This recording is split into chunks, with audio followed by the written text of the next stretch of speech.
Haleluya, agarutse Mukanziza Rebecca kuri channel ye yitwa Kizwa Live. Ndashima Imana ingaruye hano kwica no ngogane n'abantu b'Imana, noneho mbaza n'ikigisho cyiza cyane kivuga ngo umunezero wo gutsinda. Wari wanezezwa nuko wabonye intsinzi? Yego, gutsinda biranezeza. Reka tubanze dusenga Imana. Mwami w'abami turagushimye, tugushimiye ko wabanye natwe, tugushimiye ko ukibana natwe kandi ukavugana natwe, uhabwa icyubahiro. Tugiye kwiga icyigisho cyiza cyane kivuga umunezero wo gutsinda. Reka buri wese ubura icyo umubashe gutsinda, natwe mwami wanjye nanjye uvuga umbashe gutsinda, kandi muri byose uduhe gutsinda kuko gutsinda biranezeza. Ubidushoboze mu izina rya Yesu, amen. Icyigisho kiravuga ngo umunezero wo gutsinda. Mu buzima busanzwe iyo umuntu ari kubona intsinzi biranezeza. Iyo uri umunyeshuri ukabona umwarimu arakubajije uratsinze icyo kizami, n'ukuri biranezeza. Abanyeshuri mwiga murabizi umunezero uturuka ku gutsinda ikizami. Bya bibazo byose umwarimu we yakubajije udahara wiga uvuga ngo azabaza iki, wagirirwa umugisha n'Uwiteka ukabona urabitsinze, n'ukuri binezeza umutima ukavuga ati Imana iranejeje. Mbese nawe unezezwa no gutsinda? Njya nkurikirana abakinnyi b'umupira rimwe na rimwe, ukuntu iyo umwe ashizemo igitego bose bamwirundira, bose ukabona baranezerewe banejejwe n'intsinzi.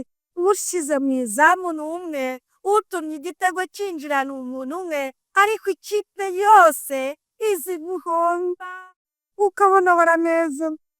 Hari n'abapfukama imbanza nabo basenga ntabwo mbizi, bashimishijwe n'uko Imana ibahaye intsinzi. Nawe se unezezwa no gutsinda?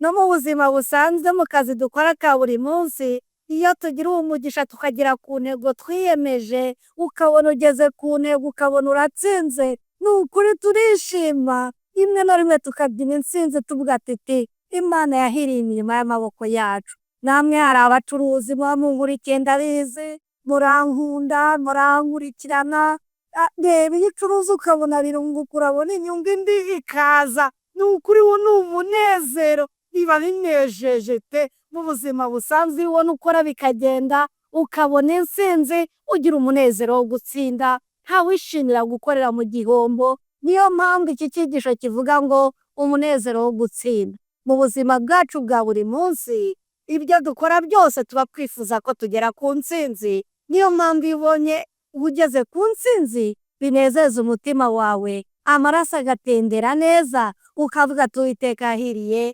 imirimo y'amaboko yacu.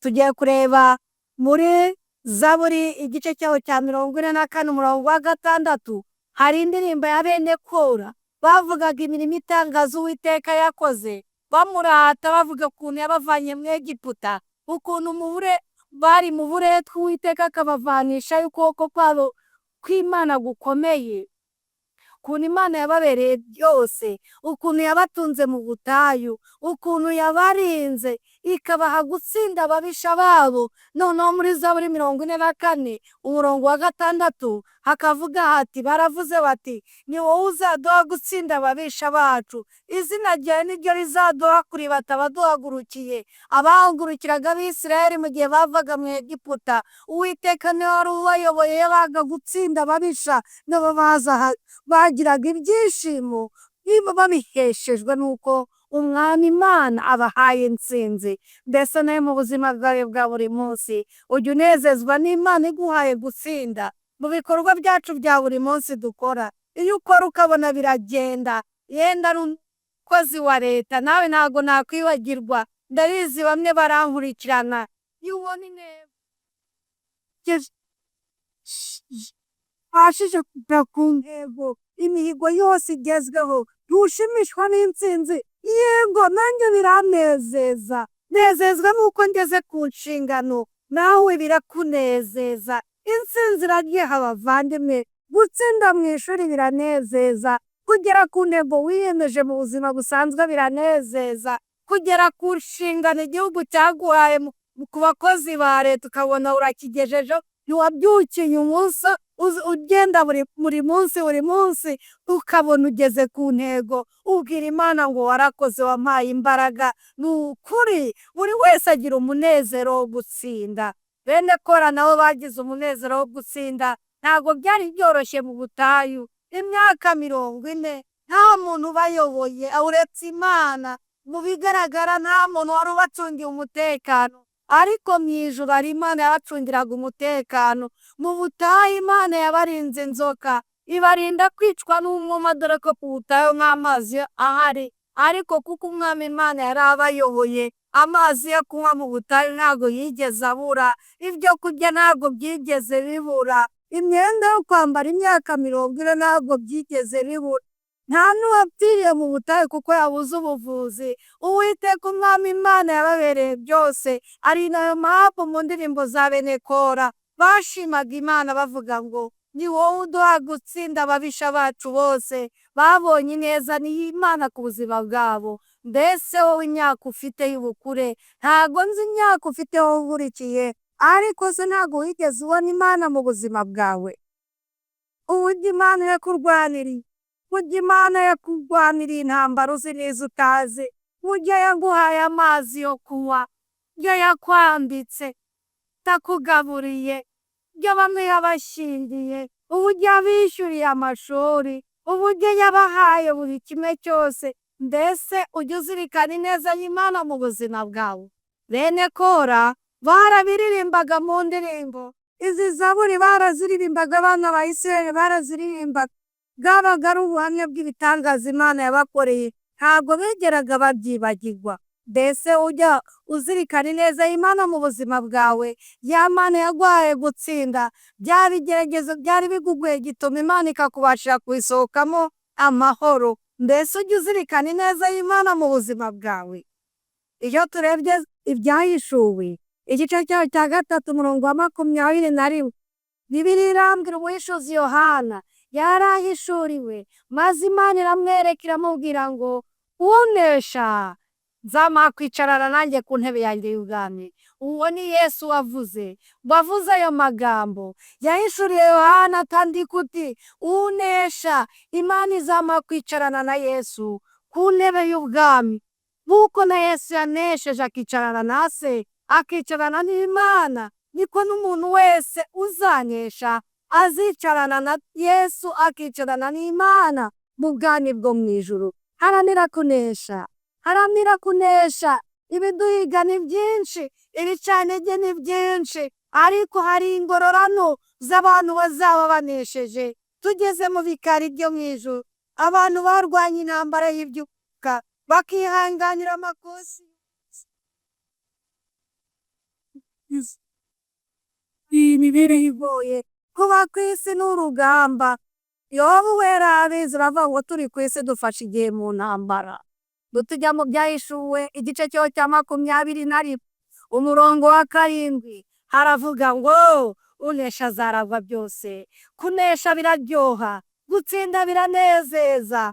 Gutsinda ntabwo bipfa kwikora, urara amajoro utekereza. Iyo uri umunyeshuri, murabizi banyeshuri b'umuriki, ndabizi neza ko b'umuriki muza amajoro murara mwiga, bamwe bafata n'amaguru bakayashyira mu ibasi mu mazi kugira ngo badasinzira, kugira ngo babashe kwiga neza amasomo, kuko bashaka kuzagera ku ntsinzi, kubera ko gutsinda biraryoha. Abandi bamurikiye murabizi, abakora mu kazi ka buri munsi, hari bamwe barara mu rosisi kugira ngo mu biro bitandukanye, kugira ngo utunganye unoze akazi kawe neza, uzagere ku musaruro mwiza ushimishije. Ntago gutsinda byizana, oya ntago bipfa kwikora, bisaba imbaraga, bisaba igihe, bisaba kwigomwa kugira ngo ubashe kugera ku kindi. Abakinnyi b'umupira w'amaguru murabizi, mufata ibihe bihagije byo kujya kwitoza, mukaba mwafata icyumweru, mugafata ukwezi, mukajya kwitoza kugira ngo nimujya guhura n'indi kipe muzerekane ibyo mwagiye kwitoza ahantu abandi bantu batabareba. Ariyo mpamvu tubona muzana intsinzi. Ndetse mu by'umwuka bisaba iki? Bivuga iki? Natwe n'ubuzima bwa Gikristo turasaba gutozwa.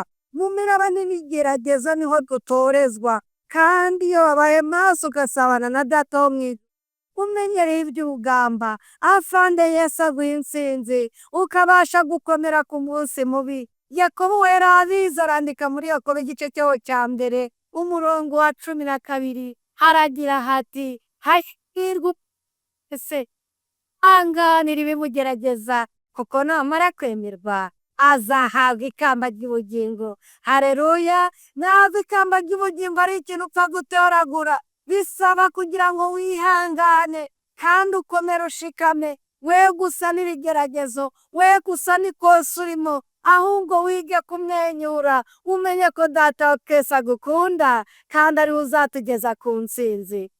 Byahishuwe igice cyaho cya 15 umurongo wa 2, reka dusome. Byahishuwe igice cyaho cya 15 umurongo wa 2 kugeza 4, hari umunezero wo gutsinda. Haravuga hati, uyu ni umuhishuzi Yohana ari kujya ku kirwa cy'i Patimusi, yeretswe abantu batsinze, abantu banesheje. Yabibonye gute? Yaranditse ati, mbona igisa n'inyanja y'ibirahuri bivanze n'umuriro, mbona n'abatabarutse banesheje ya nyamaswa n'igishushanyo cyayo n'umubare w'izina ryayo, bahagaze kuri iyo nyanja y'ibirahure bafite inanga z'Imana, baririmba indirimbo ya Mose imbata y'Imana n'indirimbo y'umwana w'intama bati, umwami isumba byose, ishobora byose, imirimo yawe irakomeye kandi iratangaje, mugabe w'amahanga, inzira zawe ni izo gukiranuka n'ukuri. Mwami, ninde utazakubaha cyangwa ngo ye guhimbaza izina ryawe, ko ari we wenyine wera? Amahanga yose azaza kwikubita imbere akuramye, kuko imirimo yawe yo gukiranuka igaragajwe. Yohana umuhishuzi ari ku kirwa cy'i Patimo, yabonye abantu batsinze iyi si, batsinda umubiri, batsinda na Satani, bari ku nyanja y'ibirahure, bari kumwe n'Imana, babwira Imana ati, mwami Imana ishobora byose, ninde muntu utazakubaha cyangwa ngo ye guhimbaza izina ryawe, ko ari we wenyine wera? Amahanga yose azaza kwikubita imbere akuramye, kuko imirimo yawe yo gukiranuka igaragajwe. Aba bantu bazahagarara ku nyanja y'ibirahure, bari kumwe na Yesu, bari kumwe n'Imana, ni abantu b'abaneshi, bazaba baratsinze, bazaba bararwanye urugamba maze bakanesha. Niyo mpamvu Pawulo we yavuze ngo ujye urwana intambara nziza kandi ujye uharanira kunesha, usengera ibyo abera bafashe. Turasiganwa, turagenda dusiganwa, turashaka kugera ku ntsinzi, kandi ku iherezo tuzahabwa ikamba ritangirika.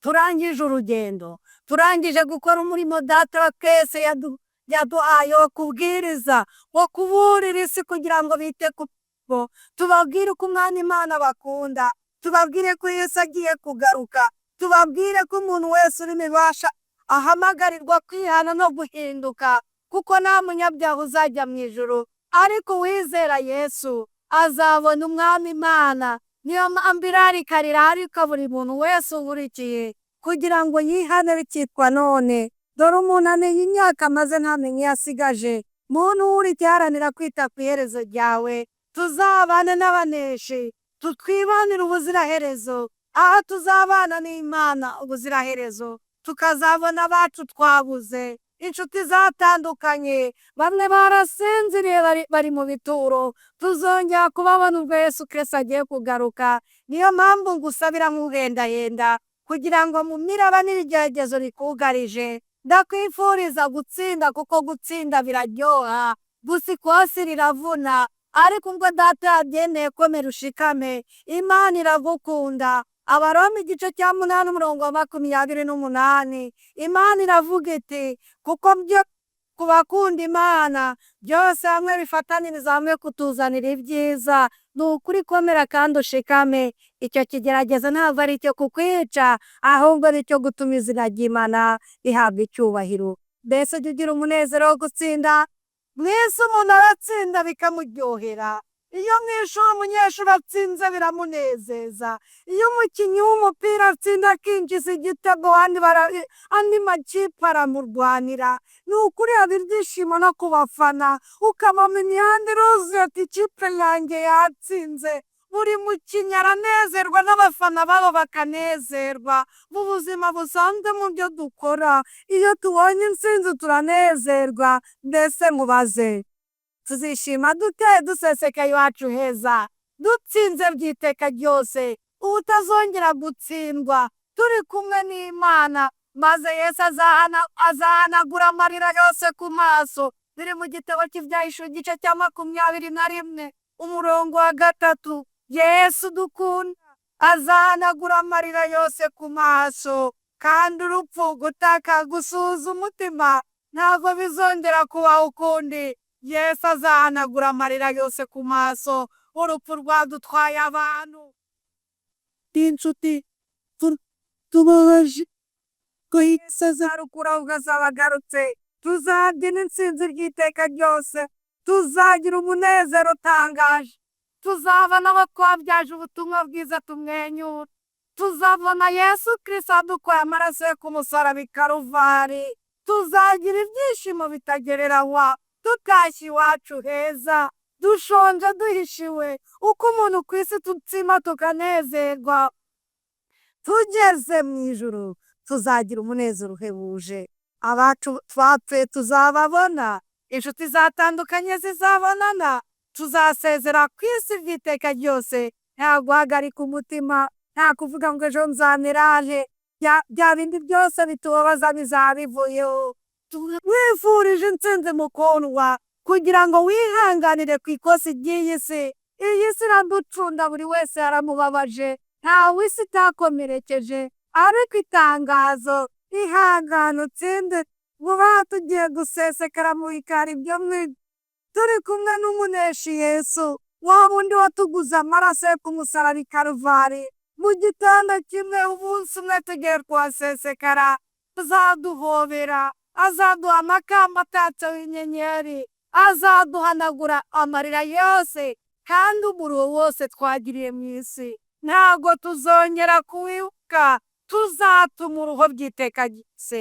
Wifurije kunesha, wifurije guharanira intsinzi, kandi wifurije kwakira Yesu kugira ngo uzabe mu gitaramo cy'abaneshi, uzabe mu gitaramo turi kumwe n'Imana Data, turi kumwe na Yesu, turi kumwe n'Umwuka Wera, turi kumwe n'abamarayika, turi kumwe na bya bizima bine.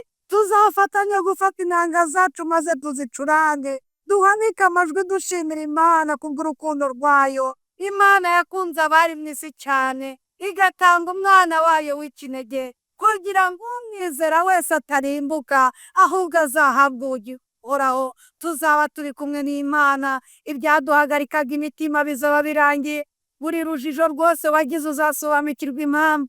Ushonje uhishiwe mukundwa, ngaho komera ushikame. Mwifurije kugira umunezero wo gusindura mw'isi, kandi mwifurije kuzasoza neza amateka y'isi, tukibanira n'uwadukunze ubuziraherezo, kuko nk'uko twabibonye mu Byahishuwe igice cyaho cya 21 umurongo wa 7 aragira ati, unesha azaragwa byose. Wifurije kuba umuneshi, mu biguhiga n'ibiguca intege uneshe. Utabaza Fande Yesu azaguha imbaraga ziva i Siyoni, ntabwo azagutererana, azagushyigikira. Yavuze ko azabana natwe ibihe byose. Wifurije intsinzi, kandi mwifurije kuzasoza neza amateka y'isi, tukazibanira n'umwami udukunda ubuziraherezo. Niko gusenga kwanjye, nanjye mbyisorera nayo ndi gusabira mu izina rya Yesu, amen. Dusenga Imana. Mwami Imana ishobora byose, turakunezerewe. Twamenye neza ko gutsinda biryoha, twabonye neza ibyishimo umunyeshuri agira iyo atsinze, natwe biratunezeza. Twabonye ukuntu umukinnyi w'umupira, ukuntu iyo akina bimunezeza, iyo atsinze bimushimisha.